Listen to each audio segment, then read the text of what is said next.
right, we're going to go ahead and get started. So thank you for joining us today. We are Love's Gardens. We're going to share with you our small scale farming guide. Introduce ourselves first. So my name is Lavelle Merritt. I am a professor at UDC, also a member of the Love's Gardens team. Been farming for a long time, over 30 years in the DC area. My grandfather was a farmer. And that's kind of what bit me as a kid into farming. And kind of fast forward, so we're really going to go deep into our story. But I just want to share with you that that's my background. I got a PhD in agriculture and tourism science at a Texas A&M. And it's a real passion for agriculture. So I've got the academic and hands-on experience. And been lucky to have been able to connect with my partner here, Rochelle Steins. Hello. Who's also a farmer. And I'll let her introduce herself and then we'll kind of go deeper. I'm Rochelle Steins, a native Washingtonian. Been living in this area pretty much most of my life, for the exception of when I moved away and briefly lived over in the beautiful Virgin Islands for a year, and then went to Texas for a couple of years and returned back home and connected with Mr. Lavelle, Dr. Lavelle Merritt.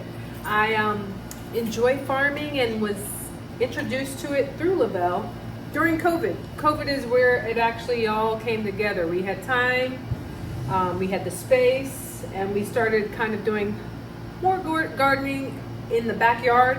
And then we made our way to UDC in Beltsville, which was not far from home in Silver Spring. And then we started to grow vegetables. We had access to a greenhouse, so we were growing vegetables in the greenhouse, and then we were sharing it because we had an abundance of it with family and friends. And from sharing it just with our small circle of friends and family, it grew into a business, so to speak, of what it is today, Love's Gardens. And my background in terms of living and growing up in this area, I went to high school in Maryland, went to DC, Howard University for college, and then worked in different various professions, from community service, social services, mental health, to corporate sales and marketing. So I've been a little bit in health and wellness, most definitely. Has all been kind of encompassed in my resume of all the different professions I've had. And it all actually comes together with growing vegetables, because on a farm you're interacting with people, which I love to do.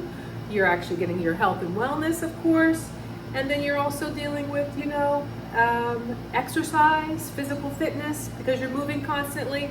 And then you have to figure out how to distribute your vegetables, your product. So you're selling, you're marketing, you're promoting. And it landed me and Lavelle into Love's Gardens. And we are happy to share our journey and our story with you today. Thanks for coming. Awesome. So, our mission in Love's Gardens is to grow nutritious food while building soil, protecting the environment, and strengthening the community. So that's our pillar. That's our core, kind of our core values, as you can see in here, is sustainability, regeneration, and community.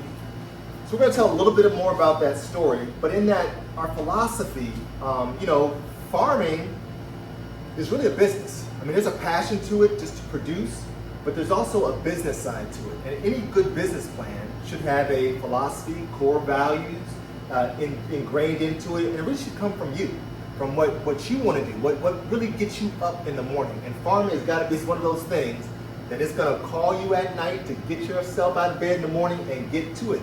Because if you don't, nature doesn't wait for anyone. Nature is marching forward. And for us to keep up, we've got to get up and get going with it. So you have to have kind of like if you don't have a passion now, you will form a passion doing this kind of work. So as Rochelle kind of started to lead into who we are, our story, we started in Silver Spring back in 2020. Yeah, roughly, just kind of give you some background on it. All of us have life situations. At the time, I was in Texas, moving back to Maryland. As I mentioned, I got my PhD from Texas A&M, and there I was teaching. My parents were both here in Maryland, and wanted to come take care of them. And we happened to have a little land in Maryland that I was allowed to garden on, because while I was taking care of them, they enabled me the opportunity to go and start a little garden in the backyard. And Rochelle and I had met, and we started there in a couple of small raised bed boxes, growing, what did we plant that first year? I think greens, brassicas mainly. Yep. Some kale, some collards. I remember some spinach. lettuce, spinach. Yep, and Your mom onions. would come and get some food out the garden, right in the backyard. It was lovely. It was just lovely. So we started, I remember it was spinach and onions in a 4-foot raised bed. And you need to be intentional. You know, I thought about it, how to start that garden. I was like, ooh, should I put it on the ground? I should put it in a box? Well, I'm not gonna be out here all the time, so I'll be able to deal with my parents. So we put it up in a box, in a raised bed, because I felt like it would be up high so I could reach it, keep it away from animals. You know, here in the urban area, we've got a lot of little critters running around. And the box was elevated, so we started a 3.5 foot high box garden back in 2020, just growing for our parents. I mean, my mom and dad were eating lots of fresh onions and lots of spinach, and eventually we had collards and kale. And it was just lovely, wonderful. And We even did a pot for my mother of herbs, a nice big pot that she had sitting out in her backyard. So she could go and clip when she was cooking right out the door and clip her, so what did she had thyme, all her favorites. Rosemary. We had some basil in there. Basil. Yeah. And it went, you know, she loved it. And the family could come and see it. So again, kind of laying those seeds for the utility and need in the community for good food. So we really learn by doing, as I'm sure most of you guys are doing, as you're growing your food, you're finding, you know, that the family is eating well, and as you start sharing it with your neighbors, they start asking, hey, what you growing this season? You got some extra tomatoes? Oh, I love that kale. You got any kale? Just the other day, I was in the yard, and the garbage man stopped the truck and yelled at me, hey man, you got any watermelons in that garden? Now I had watermelons in the garden, but we had some rodent problems. So, always trying to, that's farming. You're always trying to fix problems and figure things out. And that's really that's what kind of keeps it alive. It's always something new that you're learning in the garden. So we started our little home garden, and funny enough, at this location, I was driving past East Capitol, and I saw this greenhouse. And I was like, hey, what's going on over there? Remember, I had lived in Texas. And this wasn't here back in, gosh, I left in 2003. I don't think this was here back then. Not like this. So when I came back in, you know, I think it was 2019 or so, I saw this and I saw UDC on it. And I went to the website immediately. I think it was like, I pulled to the light and I said, well, whose is this? And I saw M. Axel. And I was like, oh my gosh, I know Shay. Because me and Shay farmed together 30 some odd years together in Upper Marlboro, Maryland.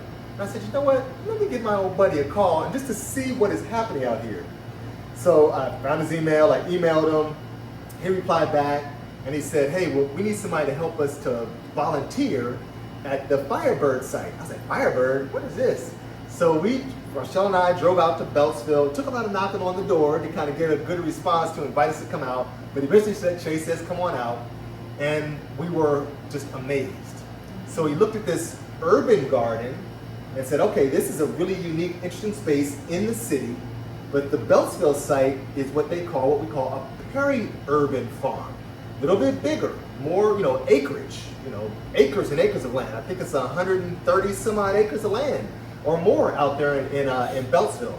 So we saw that as an opportunity to really learn by doing. And Che gave us that invitation to work at Firebird. From Firebird Farm, we were able to grow. We learned more about their causes program, which is agriculture and urban sustainability. Some of the staff. We met the staff, wonderful folks like Mike White. At the time, there was Roy Licorice. What's her name? There was Victoria. Victoria was working there. Hydro. Yep, she was doing the hydroponic. Who else was out there at the time? And then, of course, Larry Seals comes later. And all these incredible professionals. And, of course, Assistant Dean Hare, running all these projects. So we started to see, okay, the research and education, the two pieces coming together. So and that's what farms allow you to do. All farmers are really researchers. You're going to figure out things by practicing it. you're going to go to the Google, and now we have AI to really share us with the theory of it, but you're going to be able to do the practice. And that's what this opportunity lended to us, was an opportunity to really get our hands in the soil, working with people, of course, as we mentioned, building community. Because as this opportunity expanded with UDC, as Rochelle mentioned, she started Love's Gardens. Yeah. We started it together. Can you talk a little bit about the Love's Gardens journey? Sure. So Love's Gardens grew organically into the fold of what we were doing. Like I said, I started to grow with Lavelle, and we were sharing it to start with our friends and our circle and our family. But then we began to realize this is too much. We need more. And then the demand for it increased. So then we started to think, okay, is there an opportunity to maybe turn this into something as a business? So we formed our LLC Loves Gardens in 2021. And it took off from there. We were somewhat doing a CSA, but it started to be difficult to manage it without a website and without putting some structure around it. So the website came after the LLC. We were able to have it set up so that our participants could go to our website and see what we're growing, find some blogs that we were sharing, some recipes we were sharing, photos of where we're farming in Beltsville and in Silver Spring. And then we also had an opportunity to, branch out and network, and it just grew. The business literally organically grew from 2021 to, we started out maybe with 20 people. We now have a list of over, I think, 300, maybe more, of participants that order not every weekend, but typically some will order every weekend. It depends on their needs and their size of their family household. But it turned into a lovely CSA, a community supported agricultural program. And that still exists. We're still currently doing it now in conjunction with some of the other things we do at UDC in terms of sharing the knowledge that we've learned and the knowledge that Lavelle has, obtained over the years of doing his farming.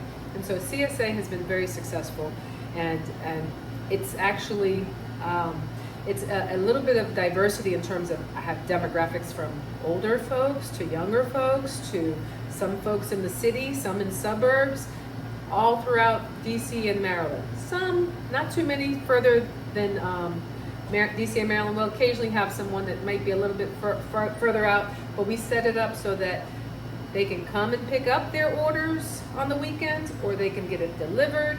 And Lavelle and I have a couple of people that help us, but we pretty much have been managing it ourselves with a little couple of helpers, but we're growing it and expanding it. So I don't know. That's perfect. That's perfect. That's been our CSA story and journey. So Rochelle tossed out a couple acronyms: LLC, CSA. We're going to go in deeper to kind of break those things down.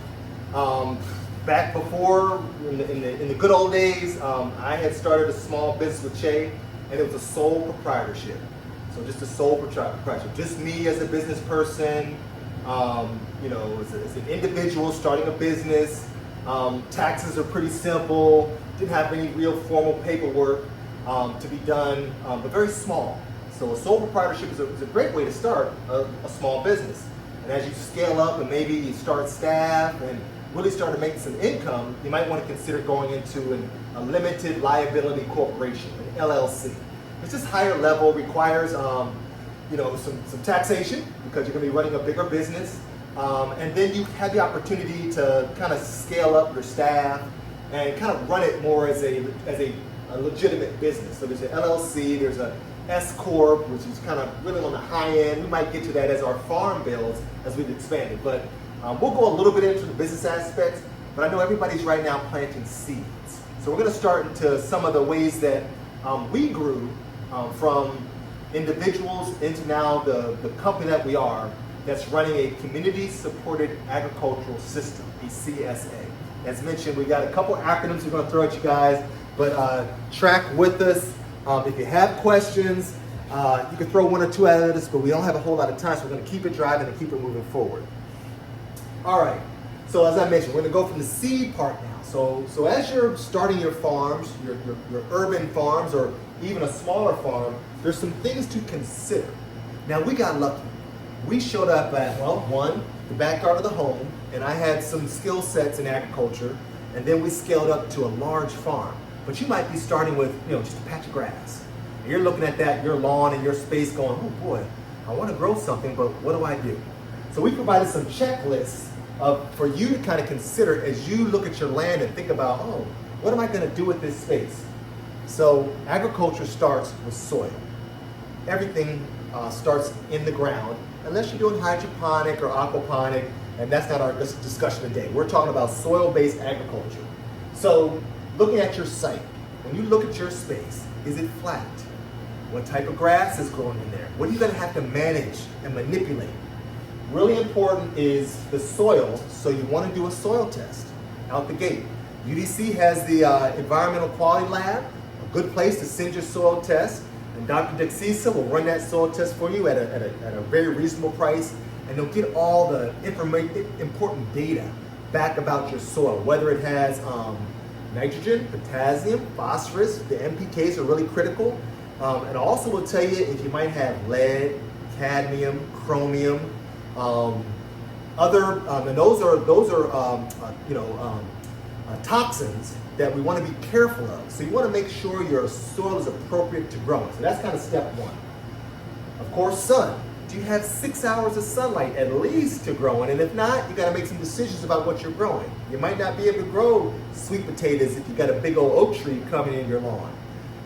Or if your house pushes shade a certain direction, like if you get no morning sun, you probably won't be growing corn. But you may be able to grow lettuce, arugula, spinach, what we call our brassicas of collards, kale, and mustards. So just because you don't have the sunniest yard doesn't mean you can't produce. There's always some plants that will enjoy shade and some that will enjoy sun. Water. Do you have access to water? In our situation up in Marlboro, as we scaled up, that's one of our considerations. We don't have water. So we had to figure out, okay, how do we work without water? Let me tell you, you can grow food without water. It's possible, but it's all about the seasons. So we're looking at soil, sun, and the seasons to develop how we're going to grow. And then really what's important at the end of the day is, do you have a team? Luckily enough, my partner is like my best team player here. So we work very well together. But your bigger considerations. So we're looking at labor. Your family maybe. Do your children want to farm with you? What are they doing on the weekends? Because you're going to need a little bit of help, maybe your neighbors, starting a volunteer program. So team selection is really important, and making sure you have the right folks on board who can help you. So as I mentioned, pH, kind of going down into the weeds again about soil. pH, as we all know, deals with acidity or alkalinity. Most plants want to be right there in the sweet spot of 6.5 to 7. Now, your soil test will tell you that. I mentioned the nutrients, organic material. So DC, they make compost right here in the city. You can also make compost yourself. Compost is a process used to develop healthy soil from your natural green resources right there in your yard or your community.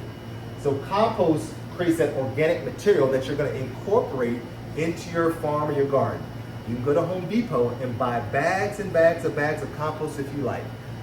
You can also grow your own compost. And actually, we teach a course at UDC, biointensive agriculture, that you guys are all welcome to come to. Our next course will probably be in March of next year, unless we get surprised and we're going to ask to do one earlier.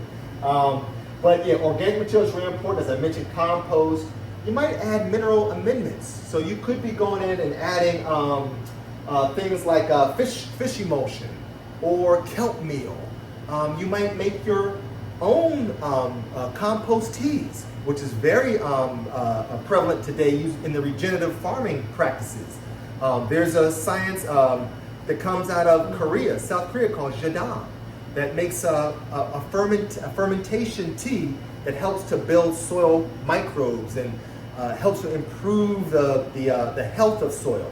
So there's lots of places you can look to try to find mineral amendments. And there's also espoma. You can go and buy bone meal and blood meal. and other products that are organic. So we really try to encourage people to grow organically rather than that conventional farming of using chemical-based fertilizers or synthetic fertilizers. We really encourage people to try to live as healthy as possible. As we know, we're in the Chesapeake Bay watershed, so everything we put in the ground on this side of town is probably going to go into the Anacostia River, that is then going to run to the Chesapeake Bay, that is then going to come right back at us in the wonderful fish that we love in the area and fall down from the rain. So we want to really make sure that we are putting healthy things into the soil so that it doesn't wind up into our watershed. And then we're going to look at, so once you figure out, okay, you got all these boxes checked, now you got to look at the design. So how do you want to produce? There's lots of different philosophies of production. I'll just throw out some terms that you might want to write down. Permaculture. So permaculture uses the space in a way that really mimics nature, using what I'm going to tell you is perennial plants. You might put a small fruit tree in your garden and be bold. You might put some berry trees in your garden and place them. And you're going to use companion plants, things that like to grow together. Everything doesn't have to go in a straight line. Everything doesn't have to be the exact same plant, which is called monoculture. We're into polyculture. So we want to mix different plants together, trying to create that diversity that we know is what's the richness of our planet offers. So we want to grow the three sisters, corn, beans, and maybe melons or squash together, because all those can grow together in companion plant. What I always find interesting when I see people standing together, we all stand at a certain spacing together. Rochelle, come stand next to me. Now, she wants to get real close. That's not normal. When people are all bunched up like this, get along. I mean, there's no way I'm talking like this. Look, she's moving away from me right now. My breath's probably horrible. But plants are the same way. When you look at the forest, the trees kind of stand separate from each other. They create a canopy. That canopy allows for a climate underneath the canopy. That's the same thing we're looking to do in our farms and gardens. So if you haven't gone to the forest, go to the forest. Look around. Use your senses, your sight, your smell. Probably don't taste anything unless you're brave, but feel the environment. We're trying to replicate nature in our gardens of the 21st century, the regenerative farming way. It's funny, the trail that we've gone as farmers in America. No one in here is old enough to know or experience the Dust Bowl. But we realized that this large mechanized farming methods of using big tractors and turning up soil, planting only corn every time in the same way, leading into the green revolution where now we're starting to put in insecticides and pesticides, that wasn't the right way to go. There was a book actually written in 1970 by Rachel Carson called The Silent Spring. And it alarmed us to what we were doing to the environment. So we've come a long way into the sustainability mantra of the 70s, led by a gentleman named John Jevons in agriculture. He created a process called biointensive farming that we picked up. I picked it up when I was in the Peace Corps, and I've taught it to Rochelle, of digging deep into the soil. Now this is coming out of the 70s, kind of leading up into the 80s or 90s. Great way to go. That's what we knew at the time. And he really tried to push us into, the agroecology. Another guy, Miguel Artiera. Jevons and Artiera were looking at ways to grow food in a sustainable manner. So sustainability. We want to grow for today so we have a harvest tomorrow. That's the idea. We want to grow for 7 generations. That's the idea. It's not just about profit and get it all out right now. We want to be socially ethical. We want to be environmentally ethical. We want to be economically ethical. That's sustainability. It's like a 3-legged chair. So that was the idea from the 70s, going to the 80s, to the 90s, and here we come into the 20s, and we move beyond that to regenerative farming. So all that double digging, maybe not so much. So we started to change our ways a bit, and not only do we want to grow for the next 7 generations, but we want to make the land even better for the current generation. So leaving the soil in place, allowing some of those microbes, allowing all those connections in the soil to remain and stay intact. So now we're using different methods in our farms. Using mulch, even our paths we pay attention to in our farms now. What are we doing with the soil that is not planted? Are we incorporating cover crops? So we're going to talk deeper into some of these principles, but think about that progression from conventional to sustainable to now regenerating the earth through practices that I mentioned of no-till or light tillage, on into jadam, using fermentation, using fungi, understanding the benefits of fungi in the soil. So mushrooms and the way that those create connections. We're just learning so much today about soil, and our manual is going to kind of help you learn more, and then your practice is going to teach you so much more. It's a journey that you're now on. So we also suggest that the garden bed. So as you look at your backyard and you think about maybe rototilling the whole thing, maybe rethink that. Do we need to turn over the whole yard, or maybe we should plant in spaces that we can more manage? So I'm about 6 feet tall, about yay long. I can only reach so far into my garden, so I have to develop it into a space that I can manage. And we feel about a 30-inch wide bed is about perfect. I might go 36 inches wide. You might go 42, but we're getting kind of wide at 4 feet. So we suggest that you put the width of your bed at about 30 inches wide, because you can manage that without compacting all your soil by walking around it or breaking your back trying to reach the middle of it. So about 30 inches wide is about the projected width. Length, you can go as long as you like, but remember, you got to manage that. So you might want to think about making it about 30 inches wide, maybe about 10 feet, 15 feet long, and create pathways so that you can navigate your garden. The idea is that you should plan and lay out your garden before you even start digging. And think about it like logically. How can I develop this so that I can harvest, I can manage it? And remember, you want to get a wheelbarrow in there, so you want to create paths that are wide enough for your wheelbarrow and wide enough that you can walk down, and then managing those paths. So you can cut grass, or you can use wood chips or mulch on your walking paths. And we'll kind of get more into that as we continue through the lecture. So as I mentioned, we have to start going deeper. So as you start to dig and cultivate your soil and getting it set up, once you disturb soil, as we know out here, the Mid-Atlantic is very rainy. We have 4 seasons, and all those seasons bring different seeds that propagate. So you're going to have to learn how to manage your production and also manage weed production. Weeding is a way of life in gardening and farming. There's no way you're getting away from weeding, even if you use plastic covers. Weeds are going to find a way to sneak through the cracks and come in between. So we really encourage our farmers and gardeners to set a timer every day or every 2 days for weeding. It's part of the process. And know that once you turn over soil, weeds are coming. So you want to plant your garden or your farm quickly after it's cultivated, because the weeds are going to compete.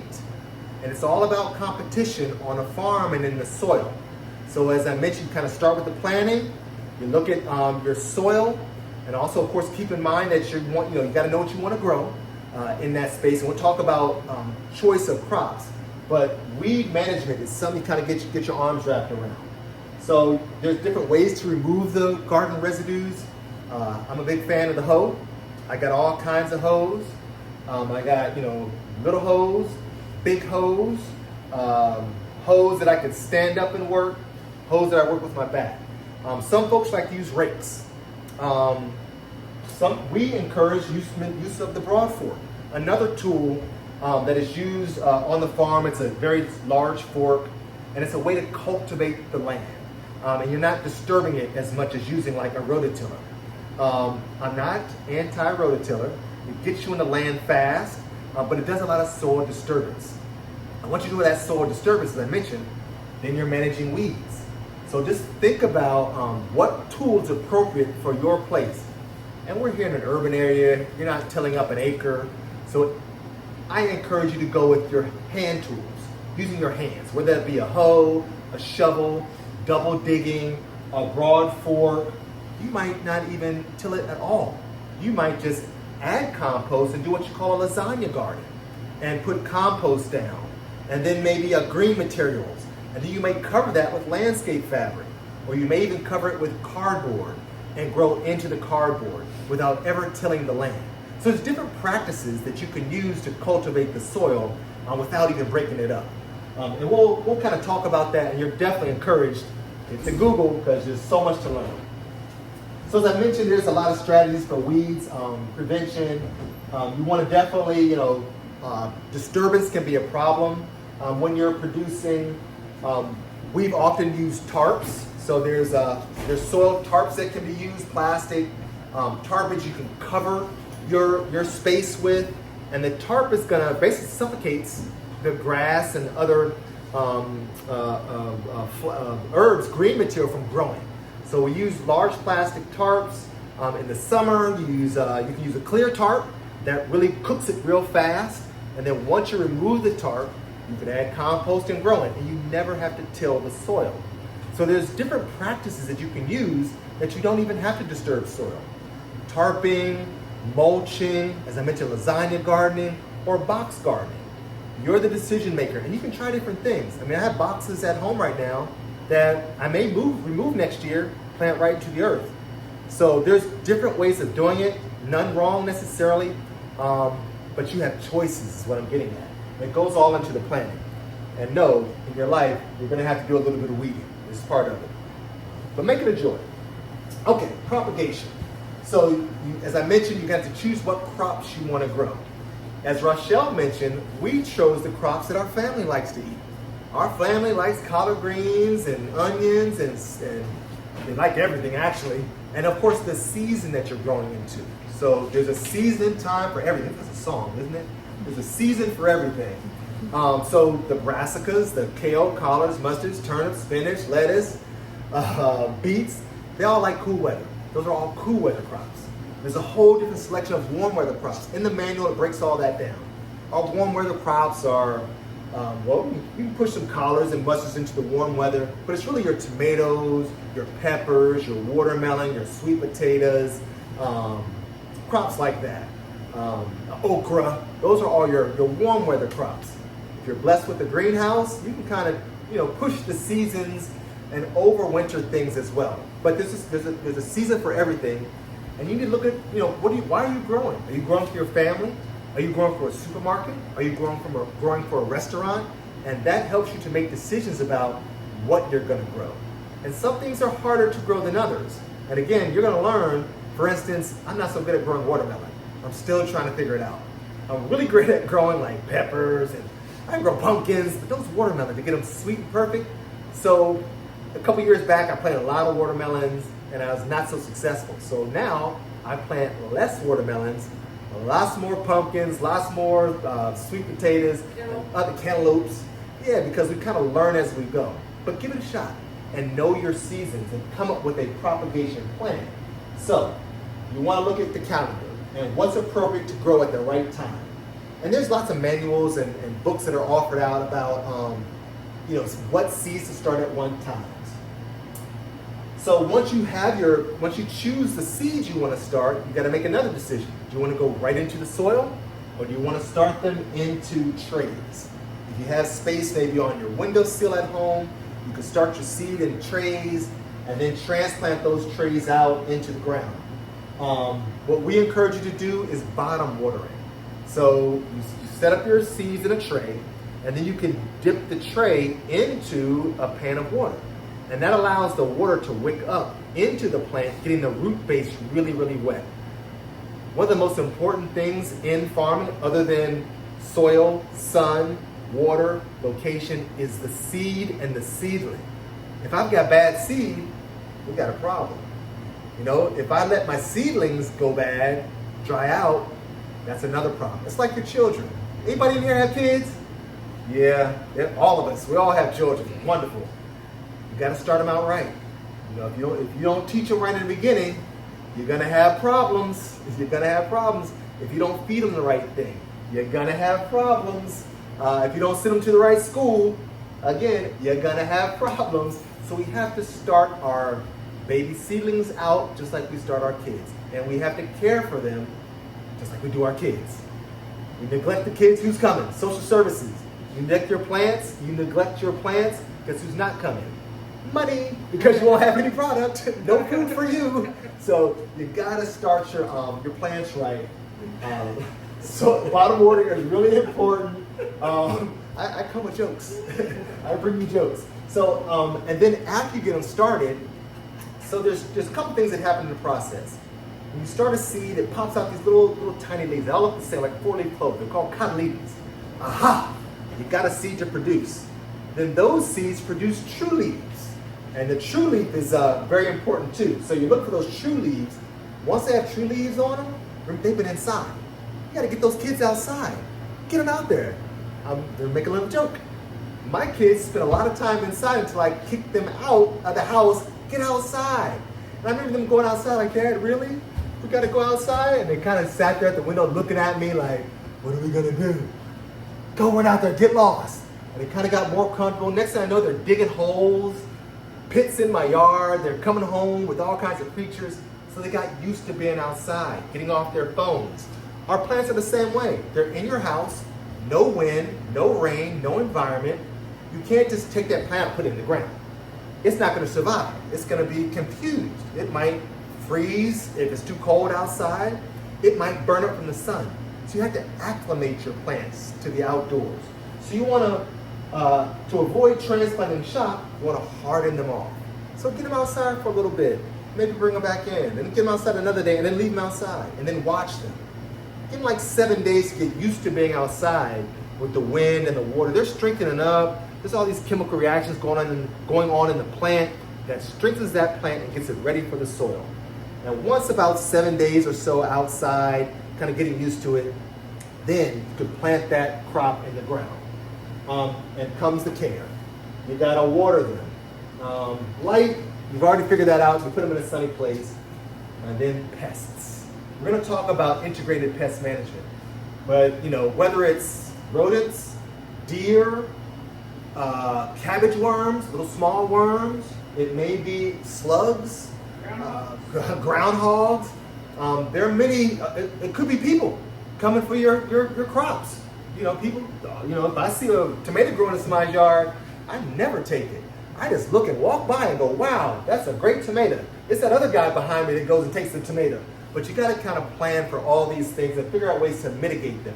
And we're going to talk a little bit about what we call integrated pest management. But this is a pretty good checklist to start with as far as your plan. Okay, now we're going to go deeper. So the crop plan. So that was how you start your seedlings. Now the crop plan is going to really teach you how you're going to make the most out of the season. So we start thinking about is our outlets. Who are we going to sell to? What price can we get for these crops? How much of this crop can we grow in our space? We plan, the crop plan really tells us about what our income will be, what our yield will be, and we can kind of start to think about our strategies as far as labor. Am I going to need more people? Am I gonna be able to hold my job down while I'm growing? Some of the more time-consuming vegetables like squash and okra. Okra's got to be picked every day. Do I want to grow a field of okra and pick that every day, or do I want to grow 10 plants of okra? So your crop plan is going to tell you how many seeds to plant, and then your expectations for labor, and then income and yield. So this kind of shows you a little bit about what grows in what season, and then of course I'm going to talk about what's very important is as a business person, succession planting. So you want to plan your garden so you always have a harvest. I always tell my students, all the answers are right in front of you. You just got to look and you got to read. On the back of the seed pack, it tells you how long it's going to take for that seed to propagate, to emerge. How long will you need that seed in the soil to see the plant come up, and then it's going to tell you how long until you can harvest that seed. So you got to apply some math here. So you're looking at all these different crops and trying to figure out, okay, which one's going to be my fast crops, which ones are my slow crops, and if I have fast crops, can I plant many crops over and over again so that I'm always harvesting, for instance, radishes. That's just a great example. Radishes grow very fast. You can have radishes in like 20 days, 25 days. So if I want a continuous harvest of radishes, I need to keep planting radish seeds throughout the radish season. Because once I pull that radish out, there's no radish behind it. So you got to plan, all right, once I pull these 25 radishes, I need another crop of 25 radishes planted sequentially behind the first planting. Radish every 10 days, another set of radishes 10 days later, and then another set of radishes. So for the next, probably 40 days, you're going to be harvesting radishes. Same thing to think about lettuce and all of these crops, especially the quick ones, lettuce, spinach, radishes, carrots. Yeah, all of these really spring crops, you can plant in succession, so you're always getting a harvest. Tomatoes and peppers, a little more tricky. They stick around a lot longer. You could probably do 2 successions of tomatoes and peppers, squash. Yeah, a couple successions. You're not gonna plant these every 10 days. That's not gonna work because it takes so much longer to get a tomato. But you can plant a couple of successions starting in February. You start your seeds, your first set of seeds, and then March, start another set of seeds. You got like a month apart. So once that first February set, always label your trays. Very important. What it is and the date you planted it. So you know which ones are the February crop, and what they are. I'm gonna throw some things at you. Are they determinate or indeterminate? Are they gonna grow, the determinate are gonna grow, and they're gonna stop. And that's it. The indeterminate, like our Brandywine tomatoes, I'm talking about tomatoes right now. So varieties, Brandywines, I can't think of any, Clementine tomatoes. So those are indeterminates. They're gonna keep growing, pretty much until it gets cold. So right now, so you have 2 different types of tomatoes to think about. So these can also be planted like a March planting, a February planting. So that February planting comes on first, probably in about June. And then late summer, you're going to get that March planting of July and August and carry you on through the season. So the idea is to keep a harvest coming through succession planting. I'm planting the seeds for you guys to go out and find more information. Harvest practices. So now you got your crop. So you planted it, you succession planted it. Now it's time to harvest. The best times to harvest are early in the morning because it's cool for us. And the plants are cool. They had all night. So one thing I kind of learned this season on past seasons is you work all day in the farm or gardening in your garden, your back is killing you. Your shoulders are shrugging tired. You don't know if you're going to do it ever again. This might be the last time I do this. And you fall into the bed, or you eat a good dinner. That's key. You eat a good dinner. You hydrate. You get in the bed, and overnight, your body is rejuvenating. You get up in the morning, and you know what? You should wake up going, it's a miracle. My back doesn't hurt anymore. My lower back is cured. It's the same thing with plants. By the end of the day, in a hot day, those brassicas, that collard green is like, I'm so tired of this sun. It looks like it's not going to make it, but it's going to make it.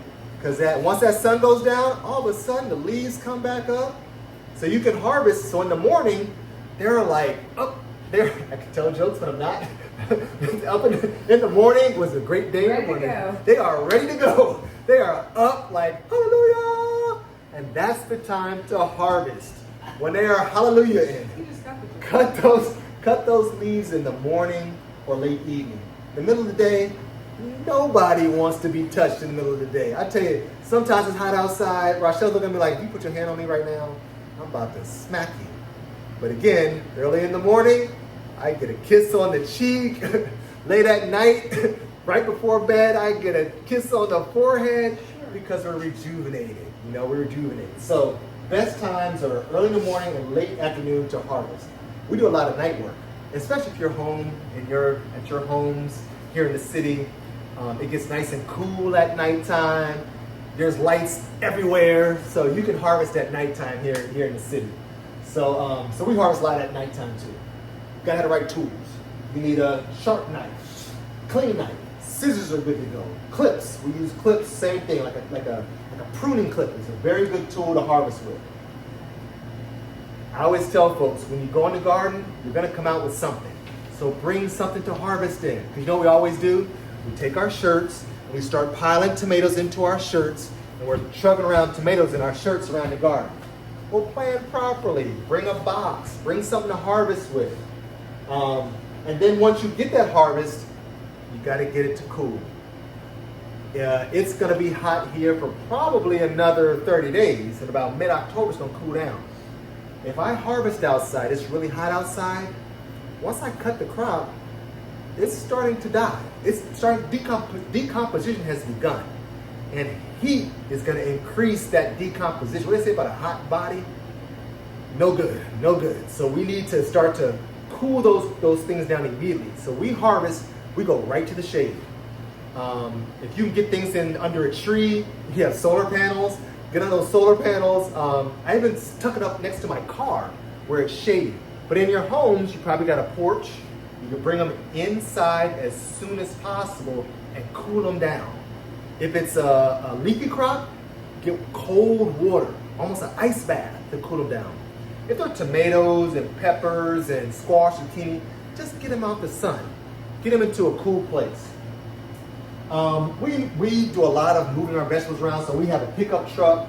I chose a pickup truck because I can carry compost, I can carry wood chips, I can also clean that off, and I can then put my vegetables in boxes, sealed, closed up, and transport them around. So that's why I bought a pickup.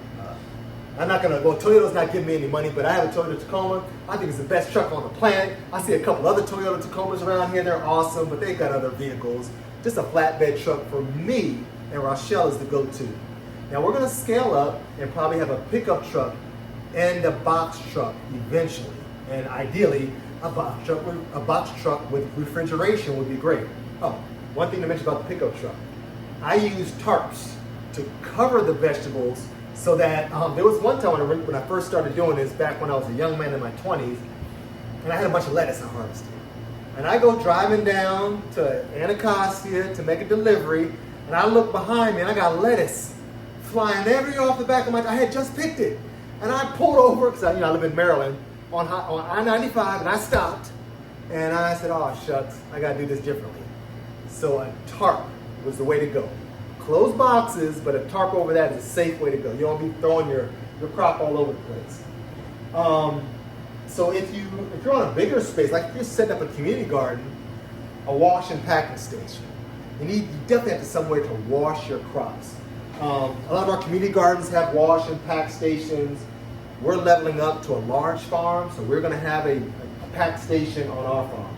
So washing your vegetables and having a place to wash them is really, really important. Cleanliness is next to godliness and health. We got to get all that stuff off the crops. All right, our CSA. So now we've grown crops, we've harvested them, we've transported them. What do? You can give away all day. But I noticed this. When I give away my crop, people don't eat them. They just don't. It's free. It goes in the refrigerator. I've asked people, hey, what do you think about those collards? Oh, you know what? I forgot to cook them. Oh, I think they're stale in my refrigerator. How them tomatoes go? Oh, the doggone bugs got them. I didn't eat them. I charge them $25, $35 for a box of vegetables. They're sending you pictures. Yes, of the meals they're cooking. They're sending us all kinds of recipes. They're telling a friend, hey, you need to buy a share. Rochelle, we're about to deliver to some new people, I think this week, Dave. Dave is a restaurateur. He heard about it from Rochelle's sister. Yep. You see that? Each one teach one. So, adding an economic value to your crops, then they're going to eat it. And they're going to tell somebody about it. You're giving them value. Yep. So we started giving it away, and then we started to charge people. So we started a CSA. Rochelle talked a little bit about a CSA. Some of our ideas are we're growing for people. We're building trust because we're their farmers. Community-supported agriculture. You as a community support us as a farmer. The farmer provides you with food. It's a happy little circle. And then our members, our community service members, community-supported agriculture members can come to the farm. They have a golden ticket to come out and be with us. So We A build lot of times relationships. they want to see where it's from. They do, and they want to know who grew it, and know that we are people that they can trust, that we have a relationship, and we have a purpose to bring you the best food possible. Spreading the word, as you know, people tell our stories. We have a website. We built a website because we wanted a place that, we don't know everybody. We can't talk to everybody, though I try. Rochelle does better than I do, talking to everybody, no matter who they are, that she'll talk to. I'm a little more specific. But we have partners in the community, so we grow for the county, and the county talks about us because we have a website. So having a media presence, if you're on Facebook, if you're on Instagram, put your pictures up. People want to see it. We're doing unique things. Everybody today wants to be a farmer, but everybody can't be a farmer. But you're doing it. You're a farmer. Tell your story. Use the social media.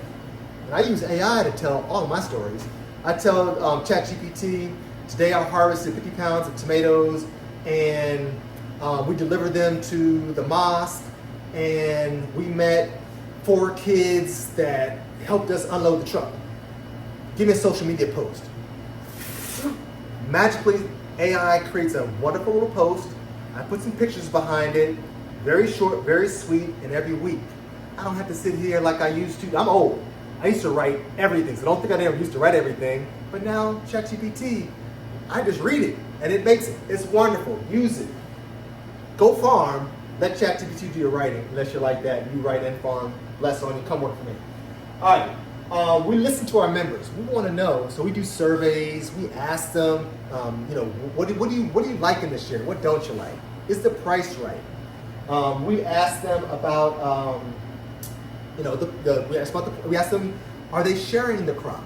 We ask them for recipes. We ask them to post about what they're cooking and link the post to us. So we learn a lot from our members, and we do actual formal surveys. I've got a background, of course, a PhD, so I know how to write surveys. But there's, again, ChatGPT can write you a pretty nice survey, specifying the questions that you need to know. So you need to know what to grow, how much of it to grow, and some unique things, and price point. So you can ask ChatGPT about, what's the going price for collards in the market? And then you kind of adjust based on what it gives you. You can just Google it too. For corn in the market. How much is corn? Is nothing. It's like 30 cents an ear. But you can kind of get an idea, and maybe you can go up a little higher. Maybe you go to 50 cents. Or if you want to give some away, go undercut the market and go 20 cents.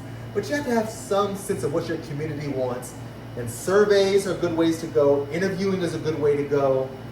We do happen to have a blog, and our website allows people to make comments. So we do, again, using ChatGPT, we write little articles, put pictures, and put that on our website, and it's evergreen. It's always there.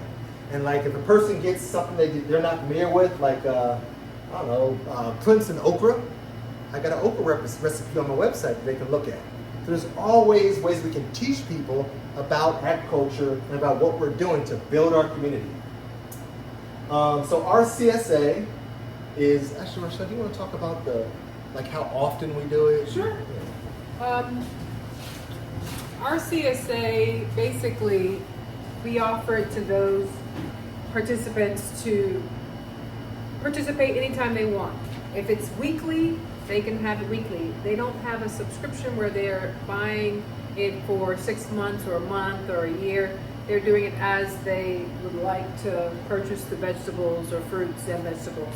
So basically, they'll go onto the website, and how I did it before was, prior to having the website, I would send them reminders and send them a text. It got a little bit too tedious, so we sent out emails and let them know, anytime you want to order, our website will reflect what we have for the season that's up and available, and it's typically about 6 to 7 vegetables, and you get, depending on what the vegetable is, a produce size bag of 1 pound to 1.5 pounds, possibly, depending on how many shares we have for that weekend.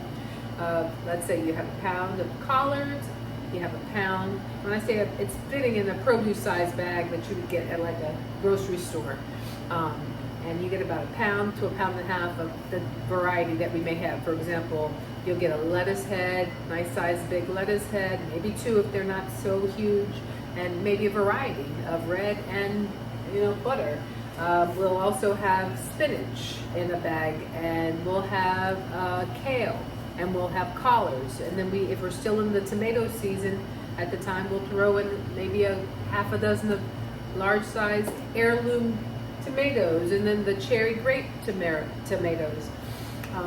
We sometimes have flowers that we incorporate into our shares. So a lot of the participants love the flowers when we give them flowers, and I do it in a way that's economically, it's not that expensive. I recycle I play tennis. A lot of my tennis teammates order from me, and I'll put them in a tennis can and use that to put it as a vase and give them some sunflowers and some zinnias along with their share of 6 to 7 vegetables. And sometimes we have watermelon and cantaloupe. We'll add some fruit to it. But they will buy a share, and our shares, the price range is $35 if you come and pick it up from either a location where it's convenient for you, and we have it all listed and all the information on how to pick up and receive your share or have it delivered is on the website. It's made it very seamless and easy for our participants and for ourselves by having the website available to place the orders. And like I said, every weekend, unless we post and we are out of stock or on vacation for some reason, we have the CSA available. So it's basically the participants go anytime they want to refresh or they need to re-up on their vegetables. They go and they place their order. And typically it's by Thursday. They've all kind of gotten it. And when they first get introduced to Love's Garden CSA, they find out how it works, and typically we let them know, put your order in by Thursday so that it'll be freshly harvested for you within the day before. In the 24 hours, they usually have vegetables that were just harvested within 24 to 48 hours. And then we'll distribute them and deliver them over the weekend, Saturday and Sundays. And they love it. They love coming home to it. And if they're not available, they'll let me know that I can leave it for them on their doorstep. If it's something that can stay without refrigeration, we leave it on their doorstep for them. They come home to flowers and a nice bag of fresh vegetables, or I coordinate with them in terms of what times they'll let me know. They'll reach out, this time I'll be home, or anytime after the sunset, deliver it. So it works out for them and for us. So the CSA has been very successful. It's been growing successfully, and honestly, the network we built was just in our first beginnings of CSA. We had our family and friends, like I said, and those people, our family and friends, told their family and friends. So they grew from that circle, and then it grew from just our interactions day to day, and then things that we enjoy. I enjoy tennis. All my friends enjoy eating vegetables, so they like to buy from me. So there's my other network of CSA participants. And I have a book club. All of my book club members the majority of them are participants as well. And so those networks will be your promoters for your business. They'll go tell their friends, and that's what's happened, and that's how it's grown.